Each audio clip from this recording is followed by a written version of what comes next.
So you didn't get enough last time, did you? Good. Neither did I. It's not enough.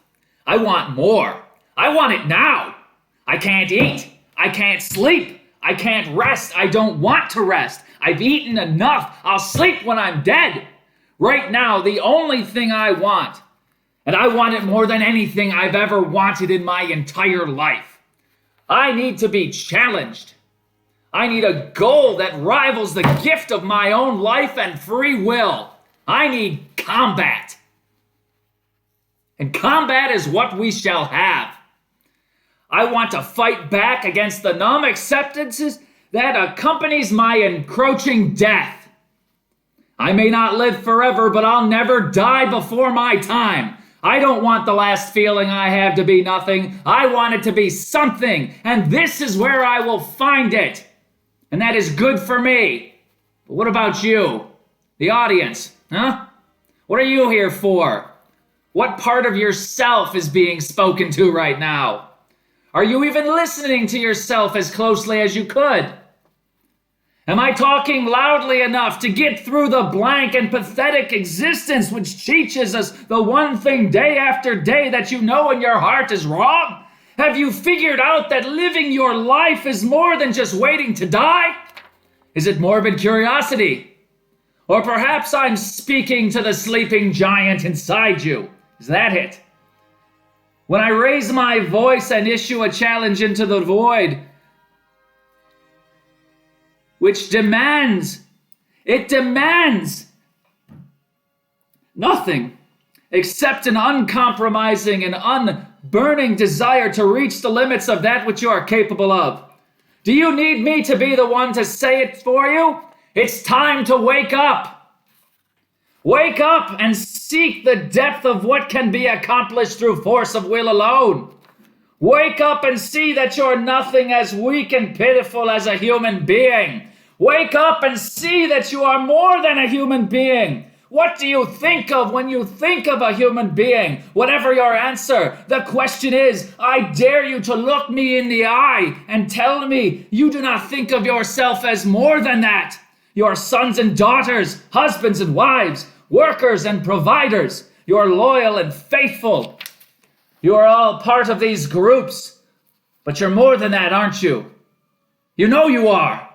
It's time to wake up. Listen to me. Wake up. I said wake up. Stop waiting for those words to wash past and let them in. You wouldn't pay attention to them at all unless they were exactly what you needed to hear. So wake up and pay attention. It's time for the rules of tonight's contest. Both fighters are engaged in a free-for-all, no-holds-barred battle of wits with a single driving passion to convince the other person they have a deeper understanding of the truth than their opponent. At the end of the match, the fighters will be judged on the following criteria. 1. How well do they understand their own position by explaining it clearly?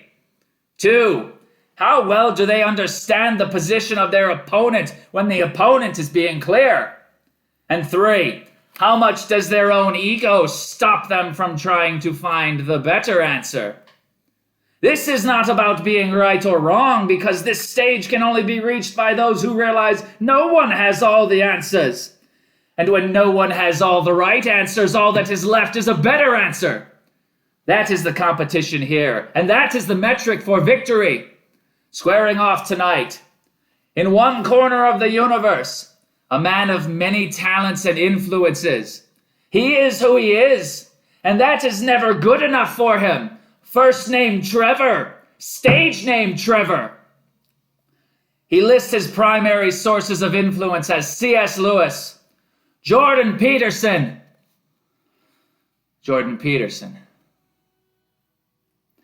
I've got more than words for you. I've got the right words, in the right order, in the right context, from the right frame of mind to push the limitations of every idea you have that is better than one of mine until it becomes a different monster altogether. If you can think of a more effective setting to transform a good person from harmless to monstrous, then I'm all ears, brother, but fair warning. This entire league rests on the psychological premise that a willing participant engaged in the most strenuous competition they can handle is the most effective place for a person to be. An idea that sounds quite similar to one of your own. And I see it, Peterson. I see the frustration in your eyes when you talk. A frustration that is shared.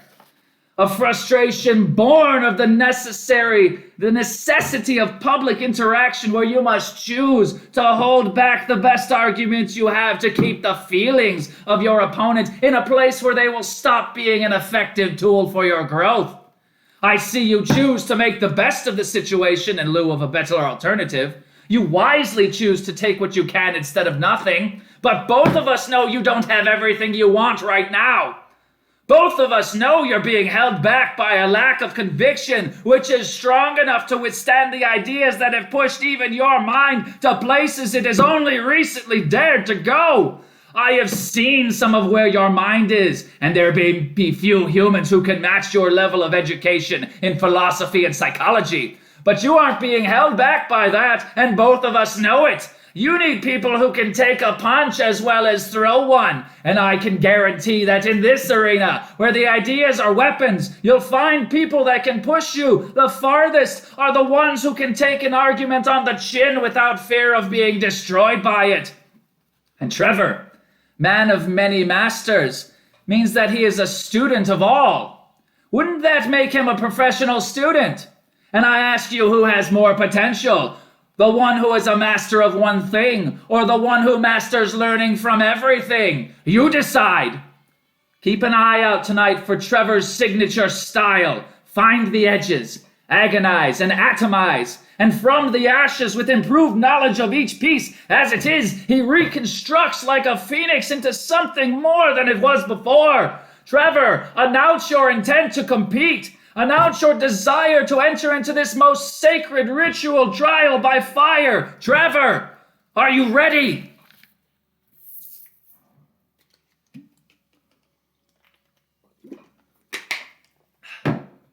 And at the opposite end of the spectrum, my volume is out of control.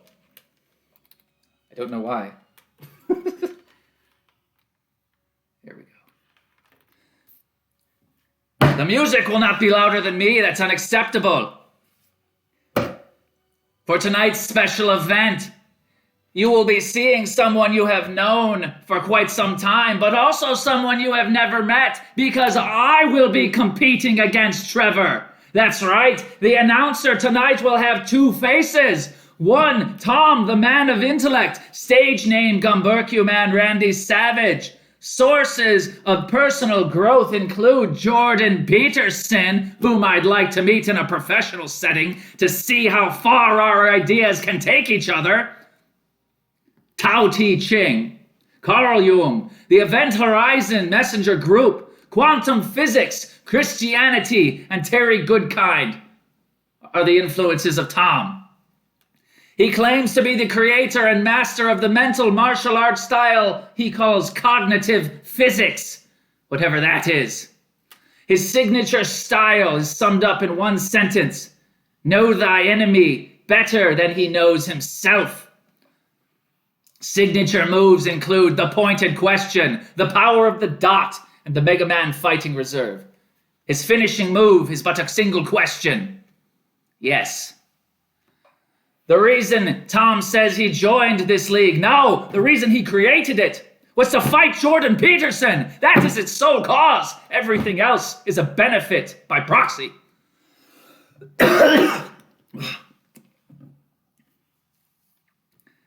Tonight's match is set for a time limit of 30 minutes. Fighters are limited only by how much they can effectively communicate within that time, and how effectively they can spot weakness in their opponent's arguments. Who will drive the discussion more until one or both of them reach agreement? Will agreement be made before time runs out? Do either of them have the ability to put their own ego ahead of the truth? They fight. You decide. The topic for tonight's event is, who is fit to judge another? Now, to keep things a little bit more simple, I simply cannot be shouting against Trevor. That would be putting him at a disadvantage in the presentation of my own arguments. But I would not slow the event so you could watch me do something so tedious as type. So what I will do is something far more difficult than that. I will attempt to play both roles at once, both observer and participant, separate from one another, separate personalities, one argument, one analysis, fair and impartial against myself. Can I do it? I try. You decide. Tom, declare your intent to participate. Are you ready? I'm ready. Then begin. In the spirit of fairness, because Trevor has to be typing right now, I'm going to wait a moment before I make my first point. Who is fit to judge another? Tom is being quite generous here, far more generous than he needs to be. Perhaps he's stalling for time. Tom, did you not prepare for this event? You're the creator, you fool! How could you be so ill-prepared? I would say if somebody is going to judge another person, then the only thing that would have to be built on is you'd have to make sure that person is qualified to be a judge, right? Tom throws it up in the air. Who is qualified? Tom repeats the question. What a lazy tactic that is. Tom, wake up. Just because you're trying to walk and chew gum at the same time doesn't mean that you can't handle it. Seriously, do you depend on Trevor to give you your starting off point? It's your greatest weakness, your inability to create something from zero without another to build it on. And Trevor says, so are we talking black robes and powdered wigs? He's referring to the judicial system. And I would say that as human beings, we need some sort of way to settle things because people obviously don't agree. So right now, what we've done is as a group, we take that concept and we push it so that it's everybody's decision right now. And I don't know that that's the best way to judge if one person isn't fit to qualify. If one person can't judge another person, how can 10 people who are one person each be fit to judge another person? And Tom begs the question, how can we have a judicial system which includes the voice of many if we cannot have a judicial system that includes the voice of one? If one is not sufficient, then why is 10? 10 has 10 times the error, he says. A point that seems to make sense, but how will Trevor see it? Trevor is a bit reserved, perhaps giving Tom a bit too much time to react. Tom has the advantage of speech. Trevor says my jab was to dig into the definition of a judgment. So he announces his intent rather than than living his intent. So that's my chance. So the definition of judgment is, well, it's the simplest thing. Is something good or bad, right? And you could say, well, what's good and bad? But you have to. If you're making a judgment, the definition of judgment is literally deciding something is good and something is not good. So yeah, that's my definition of judgment there. So deciding something is good and something is not good. So if you're judging another person, you decide that person has done something good or that person has not done something good. And Tom sets the stage, takes the advantage that Trevor has given him. Trevor has made the mistake of letting Tom define the reality they exist in. It's an opening that gives him the initiative. Now Trevor must see if he can take that reality and use it to push the conversation further. And he says judgment is an internal opinion. So it is not a fact. Trevor says judgment exists subjectively within the hearts and minds of others.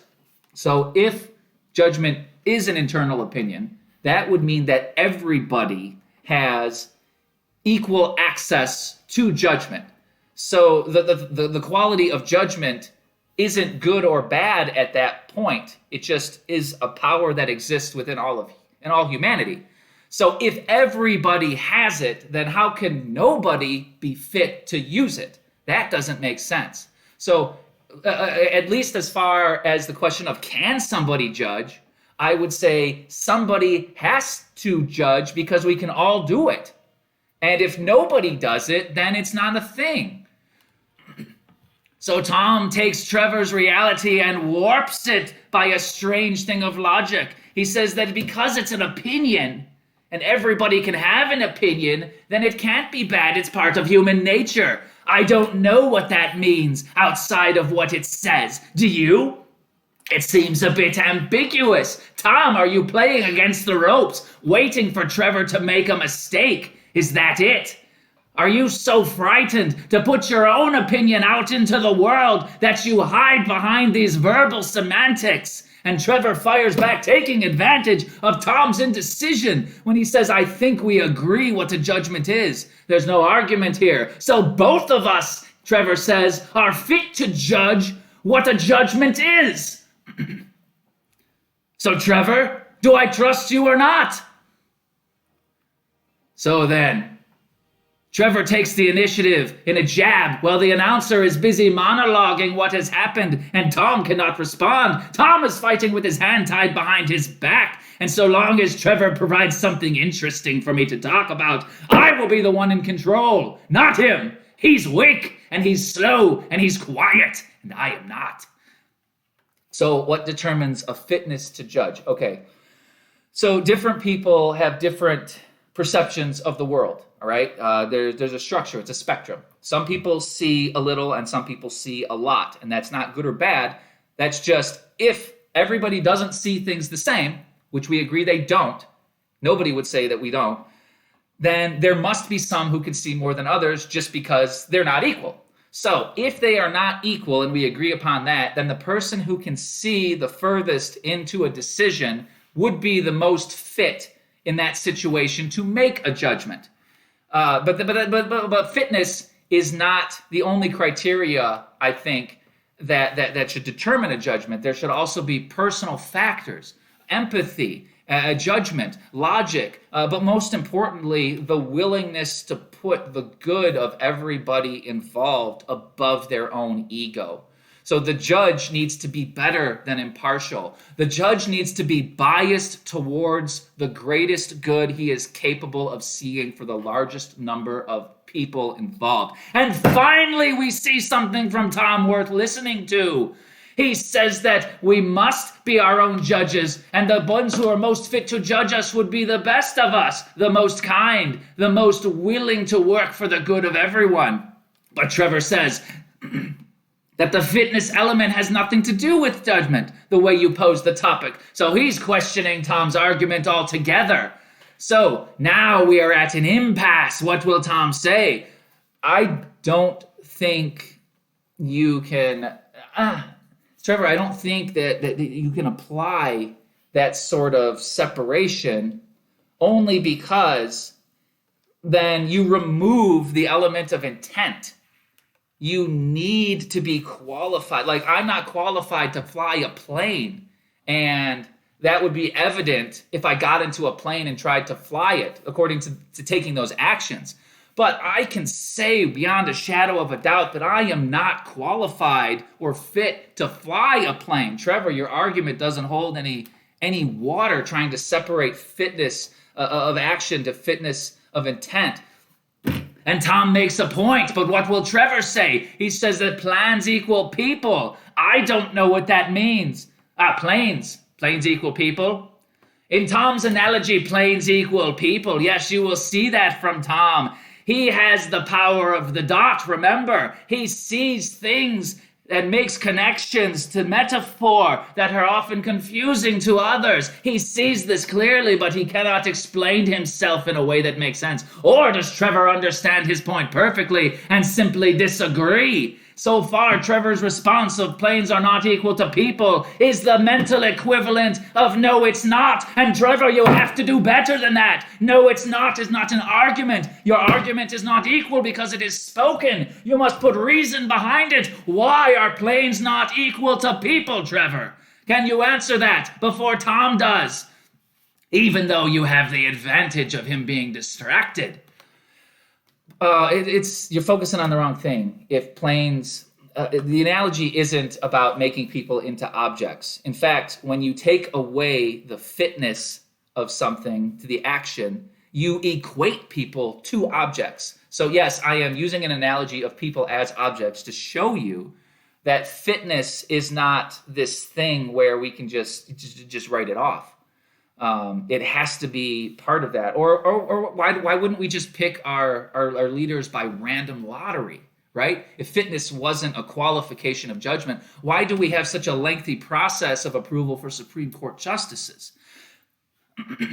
And Trevor must concede that fitness is not written off, which is what Tom was trying to say. Both of them have reached agreement in this point. He says it isn't related to judgment. So if it's not related to judgment, then it's related to the action of those judgments. So he is saying, I don't know what he's saying. I don't see how it's different. Trevor, can you help us? The announcer is, we are all for to judge. I think he says we're all fit to judge. I will correct your typos as best I can, Trevor. Autocorrect is a harsh mistress, and I feel your pain. He says we are all fit to judge. I would say we're all able to judge. And the guy took the words right out of my mouth, because I would say that we are all able to judge. Okay, so you can say we are all fit to commit the action of judgment, but that seems a little bit unnecessarily complex when you can just say we're all able to judge and we're not all fit to carry out judgment. Is that okay? I think we're all able to judge and we're not all fit to carry out judgment. That's what I'm putting out there. Trevor, tell me if I've gotten your position wrong, because I think that's right. And Tom takes the control of the reality once again, putting Trevor's words in his own mouth and asking for agreement. Yes, and Tom has it. Trevor must accept that Tom has correctly put his position into words that he can understand. What will happen now? Who will take the initiative now that they have both landed on equal ground? And I would say that it won't be me, because that's not my job. So we agree on that. So let's move on. So who would be the most fit to carry out the action of judgment? Okay, so I would say the qualities I listed before we got caught up on the definition of this is, if a person needs to be able to see a lot, because judgment is a complicated thing, right? Judgment's a complicated thing. And when you try to make a good judgment or a bad judgment, the topic is who's fit to judge, and I would say the person most fit to carry out judgment, because that's where the conversation landed, would be the people who are the best at it. And the things that would make a person the best at it are they're able to see a lot, and they care more about finding the right answer than they care about themselves. I would say that's a good thing. And Tom takes advantage from Trevor's agreement. Trevor says, that's different, but if you remember the rules of the contest, the conversation must evolve. Yes, Trevor, it's not about finding the answer you both agree with. It's about finding the answer you get to by the end of the conversation. And this conversation is a living thing. We could debate this topic 1,000 times with 1,000 fighting combination and learn 10,000 new things from it. Yes, that is what we must do with everything. We must look and learn and grow and see every moment as an opportunity for evolution. Yes, that is what this announcer says. Trevor seems a bit tongue-tied. Is he distracted? Is he trying to formulate his next plan of attack?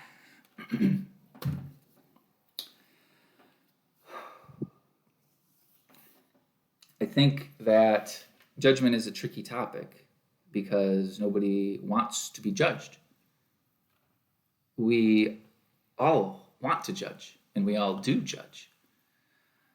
So how can we so freely use a power all the time and then say another person isn't fit to have it, right?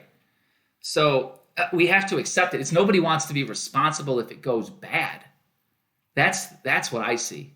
That's what I see gets in the way of having this conversation, and I think that's a bad thing to get in the way of that conversation. And Tom takes a moment to expand this into a different philosophical direction. Now he's not only talking about who is fit to judge, but he is claiming that judgment is necessary and unavoidable, and we only harm ourselves by pursuing the conversation this way, by trying to protect that which is not useful, that which does not care, that which does not put the good of the world ahead of the good of everybody, putting that ahead of their own ego. Yes, the self-centric universe is a poor judge of character, I would say.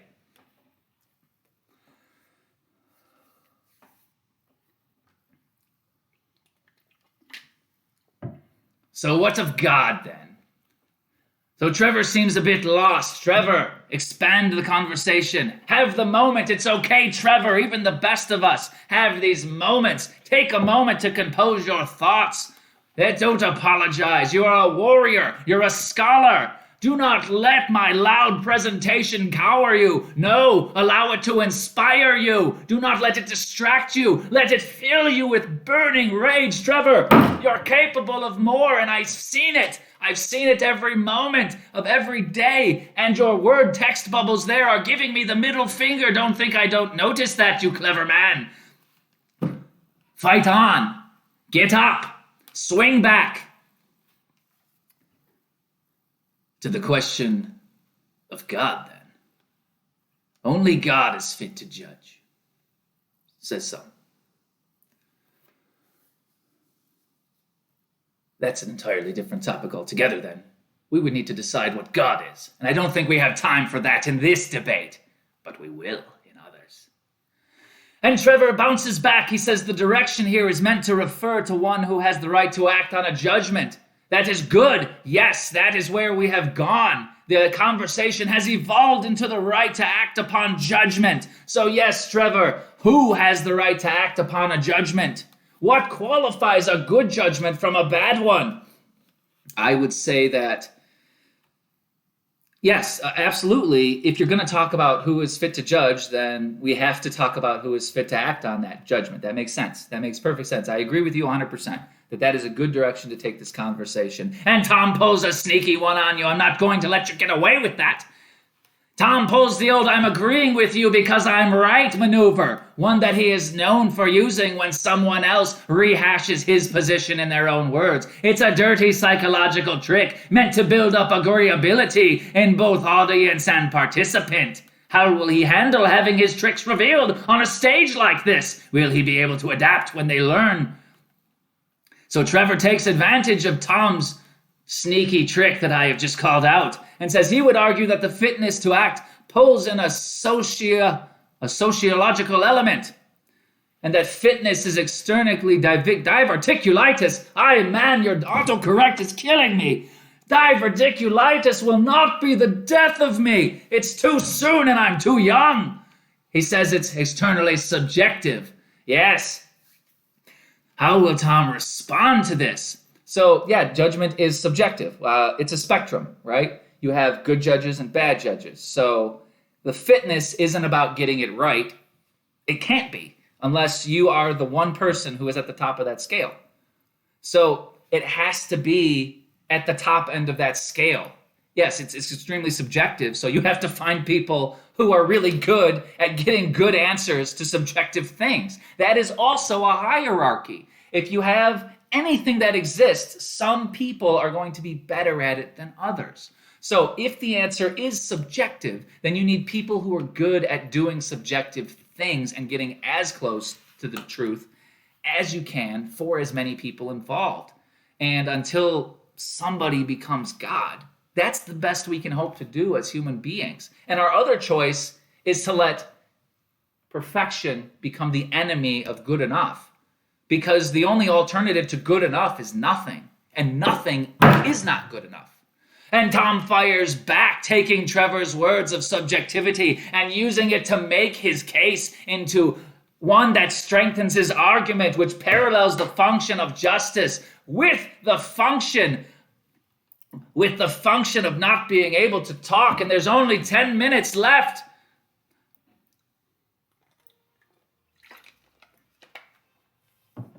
Yes, Tom is building a box around Trevor. I've seen him do this before. He creates one pillar of agreement and places it here that justice is subjective. He places another over there that says this is also subjective. And before you know it, you're inside the box. So Trevor says then, yes, he finally takes the offensive and changes the reality on his own. If that's the case, we need to judge the judges. And I would say, yes, Trevor, that's a good point. Who will watch the watchers? Who will decide who is fit to lead? Who is fit to judge the judge? And I am going to say something that you don't expect here. People are bad at being judges. People are much better at finding a judgment that is fair when that person is also being fair. So somebody who's looking at a situation honestly, because there's going to be people who lie, right? Just say that this is bad and it's always going to be bad and nothing you can say can ever change my opinion. And if that person knows everything, they should be the judge, but they fucked up their own lives so bad that we know they shouldn't be in charge of an order of chicken nuggets. So those people, they might have an opinion, but their opinion is not equally weighted. I say if you can't order fast food at a drive-thru, your opinion doesn't matter on who is fit to judge. I'm going to say that. Tell me I'm wrong. And Tom throws out a hyperbole. Yes, he's setting a boundary so he can follow it up. Will he have time to make his point with me interrupting him all the time? We shall find out quickly. And so the largest number of people are the people who are affected by the best judges. So a good judge would be judged by a large number of people seeing what they do for them with the trust they've been given to judge them as turning out good for them in their lives. So that's who's fit to judge. That's a check and a balance.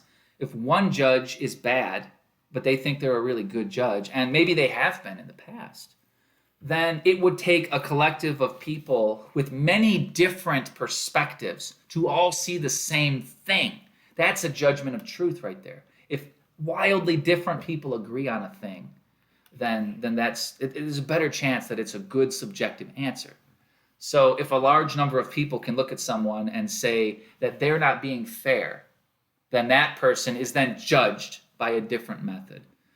And Trevor says, but that sociological aggregate of opinion is rarely worth much. Just look at our politics. So Trevor says, because it is not true, it shouldn't be true. It wouldn't be best if that were true. I think Trevor has made a mistake by equating what is now with what is the best answer. Tom is definitely going to take advantage of that. He smells blood in the water. Yes, so you're right. I would say that the way we do things right now is very bad. We don't judge people on the value of their ideas. We judge them on the size of the group they're in. We're doing it backwards, right? I have said that the people who are most qualified to judge should be the judges, and the largest number of people should be qualified to say if those judges are good or not. But we have it backwards, right? We put the largest number of people in charge of the decisions, and we have the smallest number of people saying that those large decisions are worth anything. It's totally jacked up. And that's why we have these problems. Nobody who's trying to be the judge right now is fit to judge, because nobody who's trying to be the judge right now is trying to think about the greatest good for the largest amount of people. They usually max out at 50%, depending on which political party they lean towards. Or you could separate them by religion or gender or some other group. But judgment by group will always land on judgment that is good for the group, not good for the individual. And Tom has been talking for quite some time. I've been cut out. That's not fair. I want to speak more. Pay attention to me. I need the stage every now and again so that I can be heard. And I will be heard. Tom says that the world is messed up. The evidence that he is right, he is laying at the feet of the very core construction of these United States of America where this broadcast takes place. He is laying claim against the whole damn system being out of order, being upside down and backwards, albeit the best system we can do, albeit the best system that we seem to have right now. Yes, things might look bad based on how they are said, but Tom, look back into history. Aren't things the greatest they have ever been for the largest number of people right now. Tom, your opinion might be backwards. You might be slanted in such a way that you cannot see that where progress right now is not the enemy of perfection, but it is progress and therefore a percentage of success and should be looked at as something without total loss of value. And that's, wow.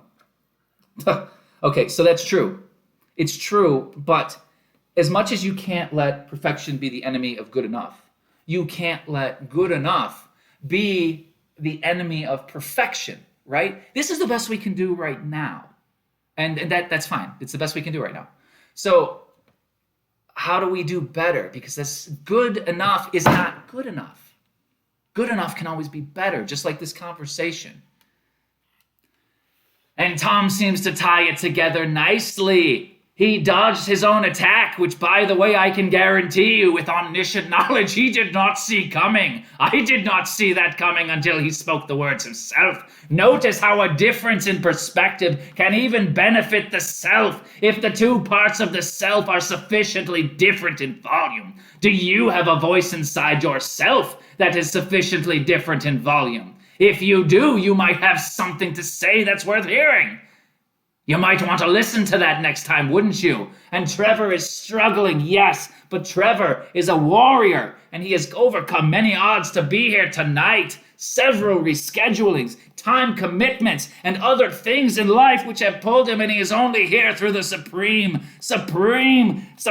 conviction that he has, so the show must go on, but it seems he's at a loss for words. There's only 3 minutes left, and Trevor's out of gas. Can he come together with a strong and final point to push this conversation further than it is before Tom seeks to bury him again with a slew of words that are uninterrupted by me? So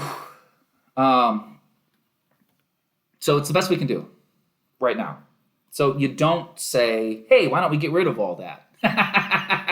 Right? And I'm going to interrupt Tom because he's had far too much time to shine. Trevor says there's one more element at play, but unfortunately we can't dig into it. Trevor, that's a bit weak. You could have almost spent more time bringing it up than you could have been by saying that this would have brought up. And finally he delivers, Tom missing the opportunity because I won't stop speaking while there's something interesting to say. He says there's an objective element to truth. Yes, Trevor lands at the core of the issue, objective truth. There is one answer that is out there. There is one answer that is better than all the others. He says this. And how will Tom respond? I agree with you wholeheartedly because that's my point too. I know you are, but what am I? He says. Tom, you can do better than that. Okay, so objective truth is like perfect knowledge, right?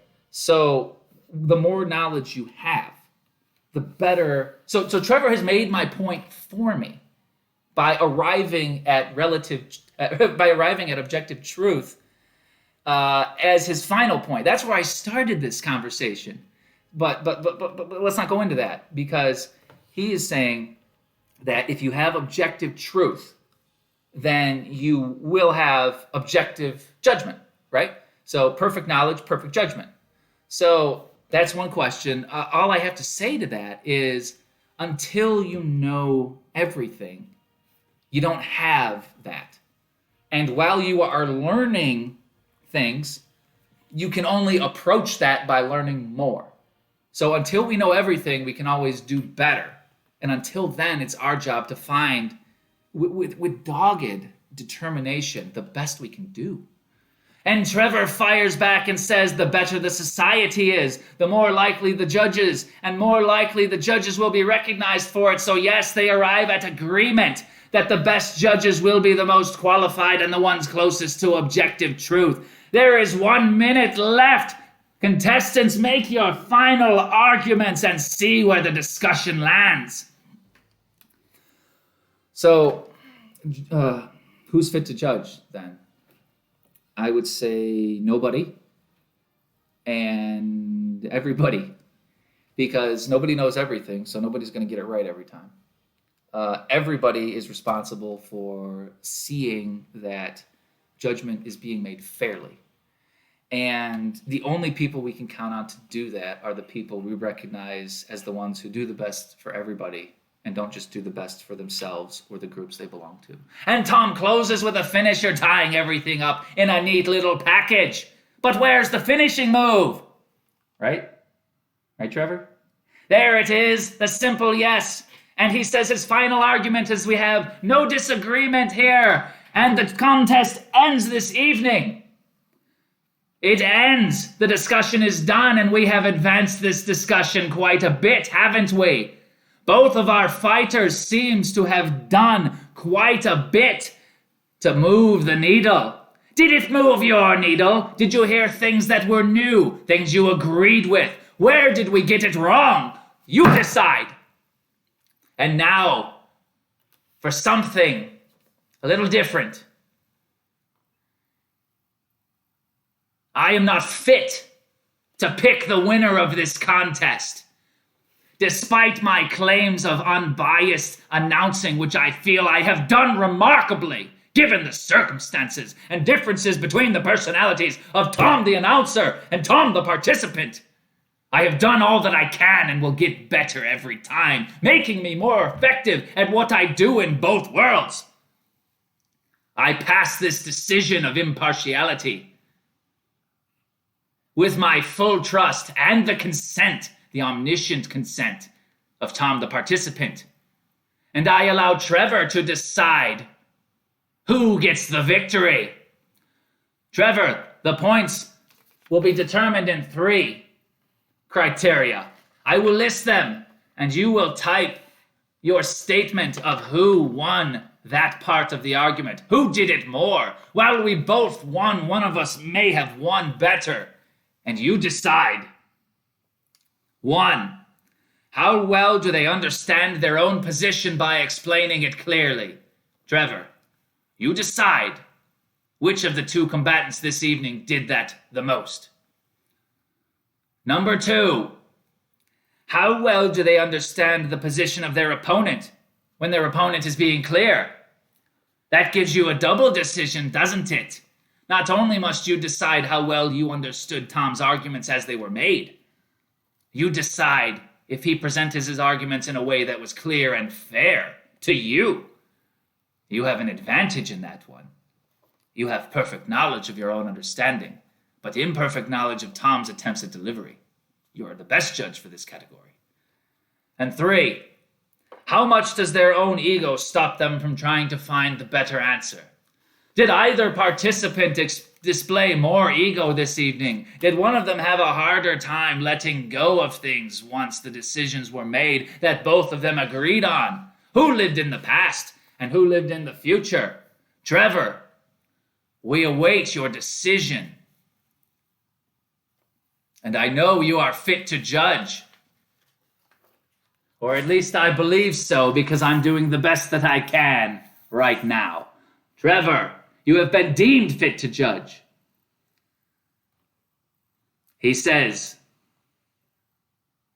I'll give that to you. Point 1, how well do they understand their position by explaining it clearly? I understand what you mean. He says I explained better for the same reason. Trevor, it's fine.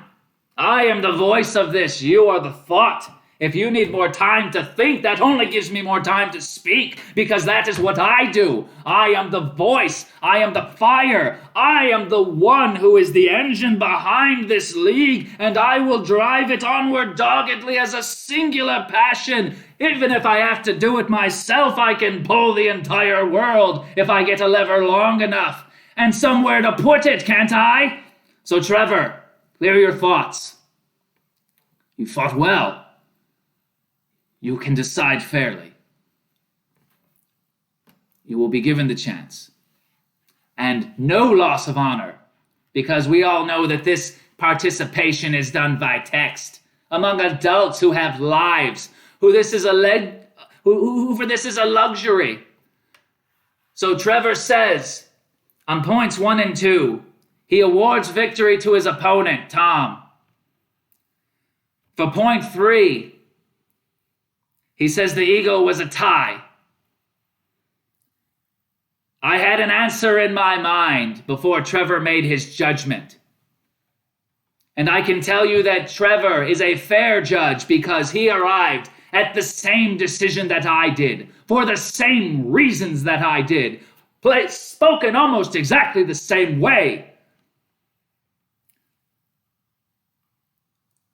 But I have to say, Trevor, you're forgetting one thing. Your decision is official, and it is final.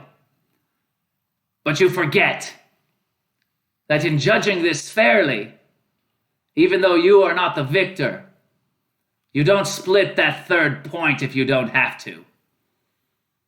The official score is 2.5 to half. The winner, Tom. Goodbye.